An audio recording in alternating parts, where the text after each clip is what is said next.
آج ہم اٹک جیل خان صاحب سے ملنے کے لیے جائیں گے۔ ایک وکیل کی حد تک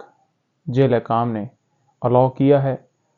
لیکن زیادہ وکیل نہیں کر رہے۔ ہماری یہ استدعا تھی کہ 200 کے قریب کیسز ہیں خان صاحب کے، تو قانون کے مطابق ہمارا حق ہے، جیل مینول کے مطابق کوئی پابندی نہیں ہے، 1 جائے 2 جائے 4 جائیں، لیکن ہماری استدعا منظور نہیں کی گئی۔ اسی بابت ہم نے راولپنڈی ہائی کورٹ میں ایک پٹیشن دائر کی ہوئی ہے، جس کی آج سماعت ہوگی، اور اس میں ہم نے مختلف لائرز 200 کے قریب کیسز ہیں، تو مختلف وکلاء کو ملنے کی اجازت مانگی ہے ہم نے۔ انشاءاللہ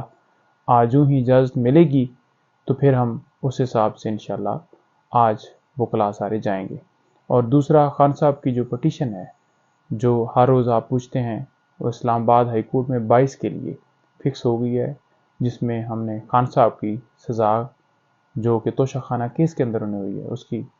معطلی کی استدعا کی ہے۔ تو انشاءاللہ جو ہی وہ سماعت ہوگی تو خان صاحب کی انشاءاللہ بیل ہو جائے گی۔ اور اس کے ساتھ ساتھ جو کھانے کے حوالے سے تھی، وہ آج چیف صاحب چھٹی پہ ہیں، ہم اس کے لیے الگ سے لائے عمل تیار کر رہے ہیں کہ ہم نے پنڈی ہائی کورٹ جانا ہے یا کیا صورتحال کرنی ہے، انشاءاللہ وہ بھی جلدی کریں گے۔ اور جو خان صاحب کی بیلز خارج ہوئی ہیں، اسپیشلی آپ کو بتانا چاہتا ہوں، جو خان صاحب کی بیلز نیب میں، اسلام آباد ڈسٹرکٹ کورٹ میں،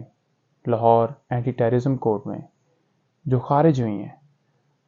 ان کو ہم جو تمام آرڈرز تھے وہ سارے کے سارے ہم چیلنج کر رہے ہیں۔ انشاءاللہ آج وہ چیلنج ہو جائیں گے، اور ہم وہ جو حکم جو ان کی غیر یعنی کہ موجودگی میں پاس کیا گیا کہ وہ پیش نہیں ہوئے، تو وہ حکم معطل کروانے کے لیے ہم انشاءاللہ آج کورٹ میں جائیں گے اور استدعا کریں گے کہ وہ جان بوجھ کر نہیں پیش ہو رہے تھے، بلکہ اٹک جیل کے اندر قید تھے اور ان کو طلب کروایا جا سکتا تھا، تو لہٰذا وہ جو ضمانتیں خارج ہوئی ہیں وہ بحال کی جائیں۔ Thank you so much.